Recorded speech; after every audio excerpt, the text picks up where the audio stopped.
Voilà, frère et sœur, que Dieu soit béni ce matin encore. Ce matin, j'aimerais qu'on voie une histoire ensemble. Ça se trouve dans le livre des Actes des Apôtres, au chapitre 4 et au verset 1er.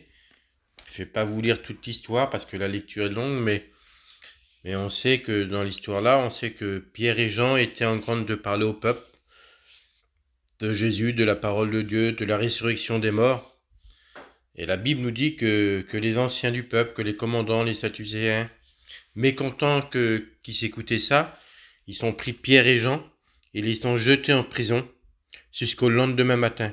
Parce que ces personnes-là ne voulaient pas qu'on enseigne la parole de Dieu. Et la Bible nous dit que le lendemain, les chefs du peuple et les anciens, les scribes, s'assemblèrent à Jérusalem avec Anne, le souverain sacrificateur, et Caïphe, Jean Alexandre, et tous ceux qui étaient de la race des principaux sacrificateurs. Ils firent placer au milieu d'eux Pierre et Jean, et leur demanda par quel pouvoir ou au nom de qui faisait cela. Puis on voit toutes ces personnes-là, toutes ces personnes importantes de Jérusalem, tous ces grands hommes. Ils ont pris Pierre et Jean, et puis le lendemain, ils les ont pris, ils les ont mis au milieu d'eux. Comme si pour les intimider, comme si pour leur faire peur. Comme si pour dire que c'est nous qu'on a le pouvoir, c'est nous qu'on est l'autorité à Jérusalem. Et puis on sait que Pierre et Jean étaient des hommes du peuple. C'étaient des hommes sans instruction. Mais béni le nom de Dieu, c'était des hommes qui étaient remplis du Saint-Esprit. Et puis si on continue la lecture, frères et sœurs, il est marqué ça au verset 8. Alors Pierre, rempli du Saint-Esprit, leur dit, chef du peuple et ancien d'Israël, puisque nous sommes interrogés aujourd'hui sur un bienfait accordé à un homme malade, afin que nous disions comment il a été guéri, sachez-le tous, et que tout le peuple d'Israël le sache. C'est par le nom de Jésus-Christ de Nazareth, que vous avez crucifié et que Dieu a ressuscité les morts. C'est par lui que cet homme se présente en pleine santé devant vous. Jésus est la pierre rejetée par vous qui baptisez et qui est devenue la principale de l'angle. Il n'y a de salut en aucun autre, car il n'y a sous le ciel aucun autre nom qui était donné parmi les hommes par lequel nous devions être sauvés. Lorsqu'ils virent l'assurance de Pierre et de Jean, ils furent étonnés, sachant que c'étaient des hommes du peuple sans instruction, et ils les reconnurent pour avoir été avec Jésus. Mais comme ils voyaient là près d'eux l'homme qui avait été guéri, ils n'avaient rien à répliquer. On voit que ces personnes-là, frères et sœurs, ils ont essayé de prendre Pierre et Jean parce ils les ont mis en prison, parce qu'ils ont écouté Pierre et Jean qui s'annonçaient la parole. Ils ont écouté que Pierre et Jean annonçaient la résurrection. Ils ont écouté que Pierre et Jean, en imposant les mains à quelqu'un, il avait été guéri. Ces hommes-là ne voulaient pas de Dieu, même qu'ils voyaient tout ça devant eux, ils n'en voulaient pas. Alors ils ont pris ces hommes-là, ils les ont mis en prison toute une nuit. Le lendemain, ils les ont pris, puis ils les ont mis au milieu d'eux, comme pour leur faire peur. Puis le monde, c'est ce qu'il essaye de faire des fois, il essaie de nous faire peur.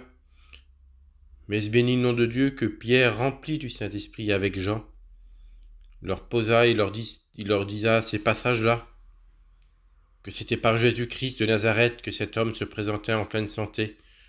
Le Jésus que vous avez crucifié, que vous avez rejeté, Dieu l'a ressuscité. Il n'y a de salut en aucun autre nom que par que le nom de Jésus. Il n'y a pas d'autre façon, il n'y a pas d'autre moyen qu'en acceptant Jésus pour aller au ciel. Et puis ces hommes-là, devant ce peuple-là, ils savaient que c'était des hommes du peuple, sans instruction, et pourtant devant la vérité, devant un homme qui est rempli du Saint-Esprit, devant l'assurance qui dégage, devant l'assurance qui fait montrer aux hommes que la vérité allait en eux. Ces hommes-là n'a pu rien dire, ils pouvaient rien dire, parce qu'ils sentaient devant une vérité.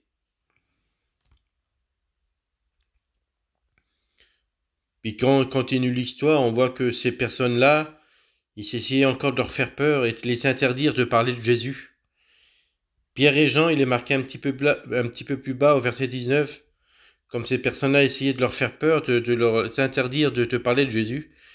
Pierre et Jean leur répondit, jugez-si, jugez-vous, vous avez qu'à juger. S'il est juste devant Dieu de vous obéir plutôt qu'à Dieu. Je souhaiterais te poser cette question-là, moi. Juste à ton cœur, toi. Prends une décision. S'il est juste devant Dieu d'obéir aux hommes ou d'obéir à Dieu, tu vas me répondre quoi? Tu vas me répondre, il est plus juste d'obéir à Dieu qu'aux hommes. Parce que Dieu a les paroles de la vie. Dieu a les paroles de l'éternité. Dieu nous emmène au ciel. Mais les hommes, eux, ils n'en veulent pas de la parole de Dieu. Quand on regarde autour de nous tout ce qui se passe, le monde ne veut pas de la parole de Dieu. Le monde veut rester sur cette terre. Mais toi qui es chrétien ce matin, toi qui écoutes la parole, qu'est-ce qui est normal? D'écouter la parole de Dieu, te parler de Dieu, d'écouter la parole des hommes ou te taire? Tu connais la réponse, elle est simple. Ce qui est normal, c'est de parler de Dieu. Mais bien souvent, des fois, on est au milieu du monde, on est au milieu de tes personnes, comme Pierre et Jean étaient au milieu de ces chefs-là, qui s'essayaient de les impressionner, parce qu'eux, ils n'en voulaient pas, et puis toi, c'est peut-être ton cas, tu es peut-être au milieu de certaines personnes qui veulent pas écouter la parole de Dieu. Puis toi, tu étais obligé d'être là, tu peux pas faire autrement. Et la Bible nous dit que Pierre, rempli du Saint-Esprit, leur parla. Il leur parla. Et puis ces hommes-là ne pouvaient rien dire. Ce matin, c'est le Seigneur te demande d'être pareil que Pierre, d'être rempli du Saint-Esprit aujourd'hui. Aujourd'hui, d'être rempli du Saint-Esprit et de parler de Dieu autour de toi. De témoigner ce que Dieu a fait dans ta vie. De ne pas écouter la voix des hommes, que les hommes voudraient que tu restes à ton coin et que tu dis rien. Ce matin, Dieu voudrait que tu sois rempli du Saint-Esprit puis que tu témoignes de sa parole, comme Pierre et Jean l'ont fait à ce moment-là. C'est vrai que c'était pas facile. C'est vrai, de leur propre force à eux, ils ne seraient pas pu répondre à ces personnes-là, Pierre et Jean. Mais la Bible nous dit que le Saint-Esprit nous anime d'une grande puissance, d'une grande force. Parce que le Fils, le Père et le Saint-Esprit habitent dans nos cœurs, frères et sœurs. On connaît la parole de Dieu. Et ce matin, Dieu voudrait te rappeler que tu es un instrument entre ses mains. Un instrument de bénédiction. Écoutez, puis je le crois de tout mon cœur, moi. Pierre et Jean, là, ils sont témoignés de Jésus à ces personnes, à ces chefs, à ces sacrificateurs, là, à tous ces hommes, tous ces hommes qui étaient qui commandaient le peuple. Puis certainement, c'est moi qui dis ça, certainement il y a peut-être une parole de Pierre et de Jean à ce moment-là qui a rentré dans un cœur de ces personnes-là. Parce qu'ils témoignaient de l'amour de Jésus. Ils témoignaient que Jésus était la vérité, que Jésus avait porté le péché, qu'il n'y avait pas d'autre moyen pour aller au ciel. C'était pas la loi qui emmenait au ciel. La loi nous fait connaître le péché. Mais la seule personne qui nous emmène au ciel, et puis nous on le sait, il s'appelle le Christ.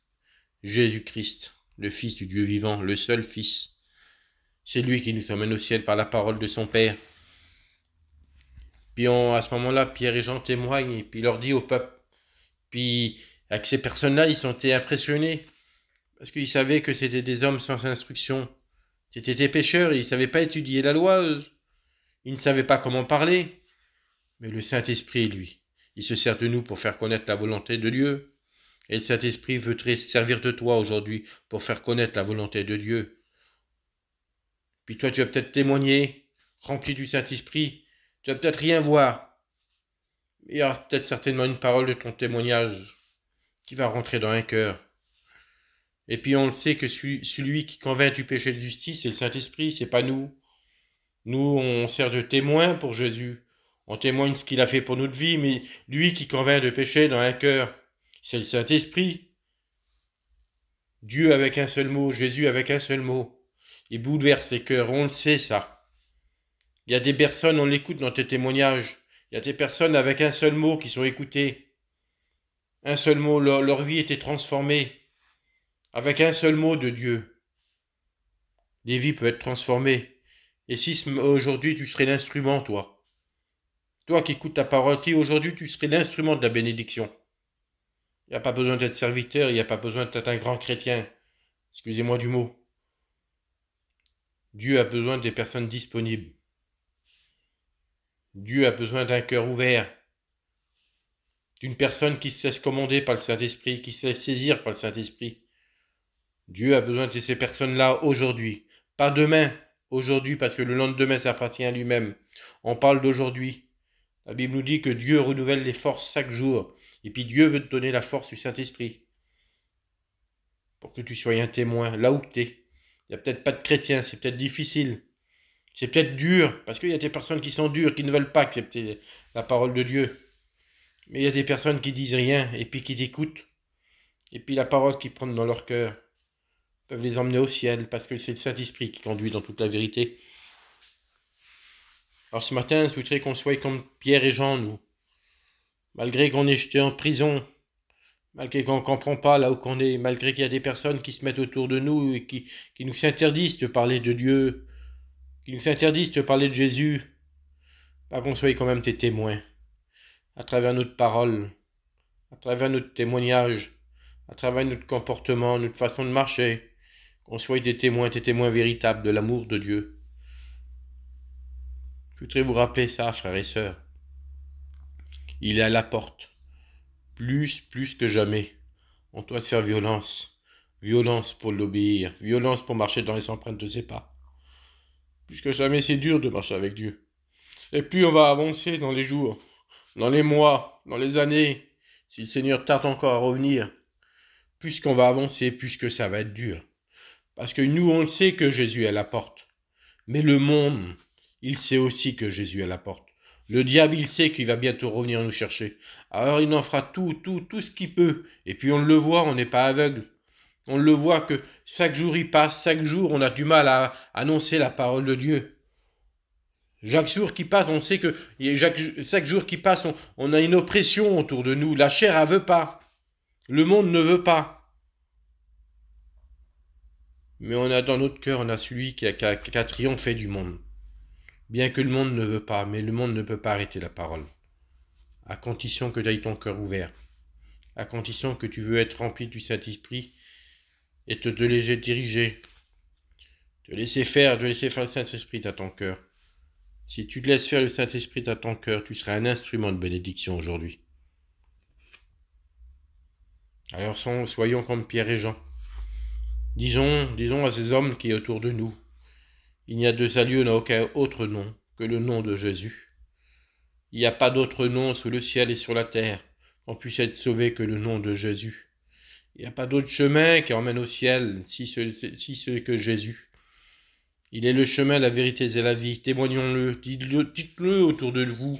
Dites-le que Jésus, il est le seul chemin, qui ne regarde pas le monde, il n'y a pas d'autre chemin. Témoignons de l'amour de Dieu. Que son nom soit béni. Que son nom soit glorifié encore pour cette journée qui commence, frères et sœurs. À toi soit la gloire, mon Père. Je veux bénir ton nom, te rendre grâce. De dire merci parce qu'aujourd'hui, Seigneur, je peux être un instrument entre tes mains. Aujourd'hui encore, je peux témoigner, Seigneur, et faire connaître ta parole. Faire connaître que tu es la vérité. Il n'y a pas d'autre chemin que toi, Jésus. Seigneur, je veux être rempli du Saint-Esprit aujourd'hui. Témoigner autour de moi, Seigneur. Je veux être comme ces hommes, Seigneur, malgré que je suis en prison, malgré que je suis dans les lieux, que Seigneur Jésus, que je suis tourmenté, Seigneur Jésus. Je reste une lumière, Seigneur. Une lumière qui témoigne de toi, Seigneur, avec mes capacités, mais je reste un instrument entre tes mains, Seigneur. Je bénis ton nom parce que tu me fais la grâce, Seigneur Jésus. Tu me fais la grâce encore aujourd'hui. À toi soit la gloire éternelle. Amen. Amen.